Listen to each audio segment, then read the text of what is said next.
Hola a totes i a tots i benvingudes i benvinguts a un nou vídeo al canal de Sortiu i Disfruteu. Vídeo per analitzar un nou partit i una nova victòria del Real Madrid, 5 de 5, 5 partits, 5 victòries en aquest inici de temporada a la Lliga, 15 de 15 en puntuació per als de Carleto Ancelotti, que de moment estan firmant un inici de temporada calcat al de la temporada passada, immaculat compten els seus partits només per a victòries. I mira que la visita de la Reial Societat va ser un partit molt i molt difícil per als blancs, per als locals, que van patir i molt per sumar els 3 punts. Barrenetxea adelantava la Reial Societat als primers minuts, una Reial Societat que va dominar i va ser millor a la primera meitat. Només comença la segona part, un gol de Valverde als 42 segons ja pot deixar una mica en entredit, una mica en entreveure què va acabar passant a la segona part. Un Madrid molt superior, que va dominar el partit de cabo a rabo, que va tenir la Reial Societat no tancada en l'àrea, perquè sí que en va tenir un parell de molt clares. De fet, Barrenetxea, just abans de ser substituït, hagués pogut empatar perfectament el partit a 2, però sí que el Madrid, amb les seves oportunitats, poques, tampoc no va tenir un fotimer d'oportunitats.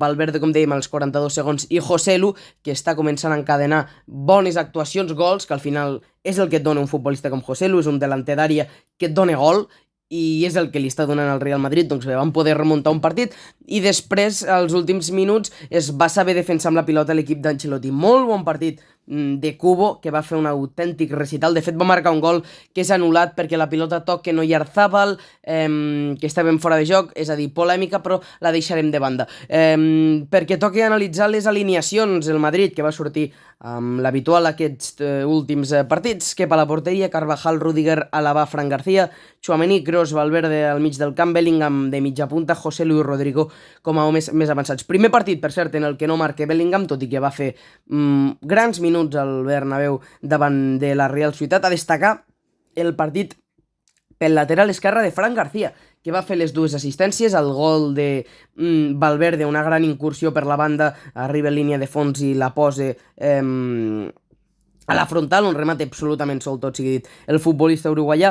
Al segon gol li posa una centrada medida a un Joselu que estava completament sol a l'interior de l'àrea i remate a plaer, però realment la centrada és molt bona d'un Fran García que venia de l'error davant del Getafe, que gairebé condemna el Madrid a deixar-se els primers punts de la temporada, però que mica en mica va consolidant-se en aquest lateral esquerre com a titular, i actuacions com les d'aquest diumenge només fan que reforçar l'aposta que està fent en ell Carlo Ancelotti.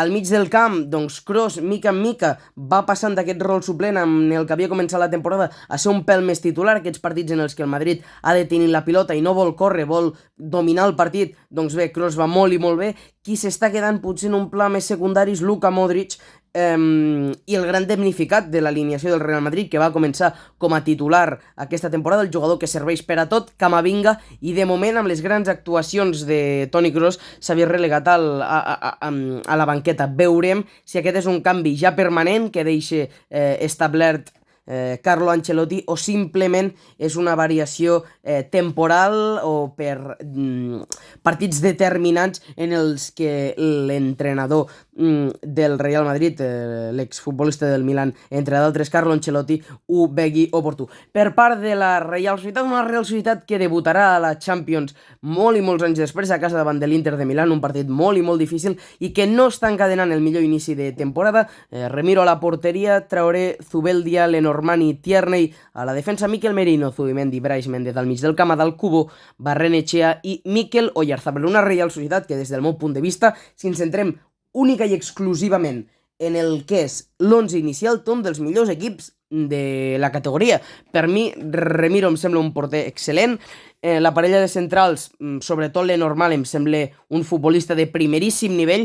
Per la banda, de moment, defensivament parlant, el fitxatge de Tierney crec que és una meravella, i també l'arribada de Traoré, que està sumant molt bons minuts. Al mig del camp, crec que no cal dir res de Zubimendi, de Mikel Merino, que és un futbolista que cada vegada que el veig més m'agrada encara més, però és un futbolista amb una qualitat i un recorregut excels, i Brais Méndez, un jugador amb molt bon peu. A dalt, Oyarzábal sí que li està costant, no és l'Oyarzabal d'abans de la lesió, això és una obvietat. Barrenetxea, que és un jove que també ha tornat ara de la lesió, ja fa un parell o 3 d'anys que s'està reivindicant, i a dalt, com comentàvem, Kubo, que és un futbolista realment diferencial per aquesta Reial Societat. Estadísticament el partit va estar molt igualat, tant en xuts com en possessió. Sí que el Madrid doncs, va destacar un pèl més que la Reial Societat, però res, unes xifres molt i molt igualades, tant de blancs com de xurriordins, que van estar a punt de tornar a puntuar al Bernabéu, com ja van fer la temporada passada, en la que van treure un meritori empat a 0. Una Reial Societat a la que li costa aquest inici de temporada. Veurem aquest partit que comentàvem